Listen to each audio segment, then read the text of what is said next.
12 ज्योतिर्लिंग में ये कथा तीसरी ज्योतिर्लिंग श्री महाकालेश्वर की कथा हम सुनाने जा रहे हैं। महादेव के भक्त शर्मा जी के चैनल पे आप सभी का स्वागत है। हम तीसरे ज्योतिर्लिंग महाकालेश्वर की कथा सुनाने जा रहे हैं और हमारे वीडियो के डिस्क्रिप्शन में आपको सोमनाथ ज्योतिर्लिंग की कथा और मल्लिकार्जुन ज्योतिर्लिंग की कथा भी आपको मिल जाएगी। आप वहां से जाकर देख सकते हैं। तो ज़्यादा देर ना करते हुए हम कथा की शुरुआत करते हैं। यह परम पवित्र ज्योतिर्लिंग मध्य प्रदेश के उज्जैन नगर में है। पुण्य सलिला क्षिप्रा, जी हाँ, क्षिप्रा नदी के तट पर अवस्थित यह उज्जैन प्राचीन काल में उज्जैनी के नाम से विख्यात था। इसे अवंतिकापुरी भी कहते हैं। यह भारत की एक परम पवित्र सप्तपुरियों में से एक है। इस ज्योतिर्लिंग की कथा पुराणों में इस प्रकार बताई गई है। प्राचीन काल में उज्जैनी में राजा चंद्रसेन राज्य करते थे। वह परम शिव भक्त थे। एक दिन श्रीकर नामक एक 5 वर्ष का गोप बालक अपनी मां के साथ उधर से गुजर रहा था। राजा का शिव पूजन देखकर उसे बहुत विस्मय और कुतूहल हुआ।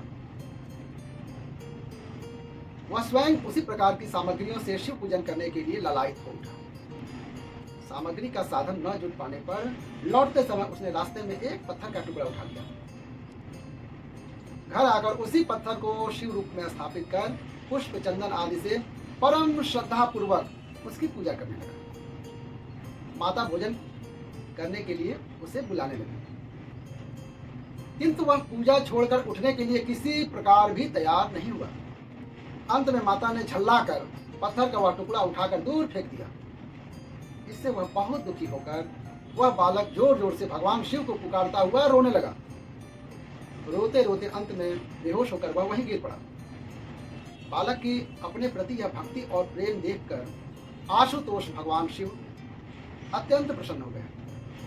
बालक ने ज्यों ही होश में आकर अपने नेत्र खोले तो उसने देखा उसके सामने एक बहुत ही भव्य और अति विशाल स्वर्ण और रत्नों से बना हुआ मंदिर खड़ा है। उस मंदिर के भीतर एक बहुत ही प्रकाशपूर्ण भास्वर तेजस्वी ज्योतिर्लिंग खड़ा है।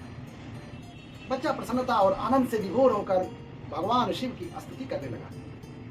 माता को जब यह समाचार मिला तब दौड़कर उसने अपने प्यारे लाल को गले से लगा लिया। पीछे राजा चंद्रसेन ने वहां पहुंचकर उस बच्चे की भक्ति और सिद्धि की बड़ी सराहना की। धीरे धीरे वहां बड़ी भीड़ जुट गई। इतने में उस स्थान पर हनुमान जी प्रकट हो गए। उन्होंने कहा, मनुष्यों, भगवान शंकर शीघ्र फल देने वाले देवताओं में सर्वप्रथम है। इस बालक की भक्ति से प्रसन्न होकर उन्होंने ऐसा फल प्रदान किया है जो बड़े बड़े ऋषि मुनि करोड़ों जन्मों की तपस्या से भी प्राप्त नहीं कर पाते। इस गोप बालक की 8वीं पीढ़ी में धर्मात्मा नंद गोप का जन्म होगा। द्वापर युग में भगवान विष्णु कृष्णावतार लेकर उनके वहां तरह तरह की लीलाएं करेंगे।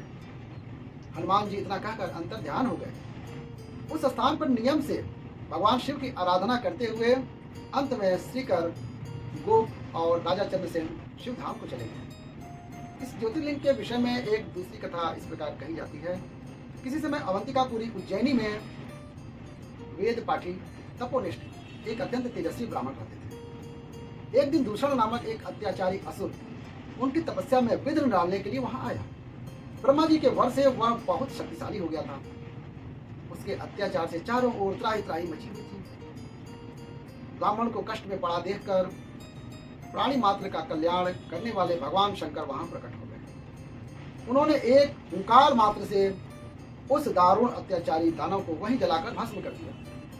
भगवान वहां हुंकार सहित प्रकट हुए, इसलिए उनका नाम महाकाल पड़ गया। इसलिए इस परम पवित्र ज्योतिर्लिंग को महाकाल के नाम से जाना जाता है।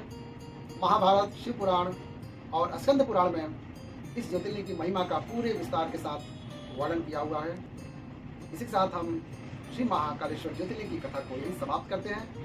वीडियो अच्छी लगी हो तो एक प्यारा सा लाइक कीजिएगा और चैनल को सब्सक्राइब कर लीजिएगा। हर हर महादेव।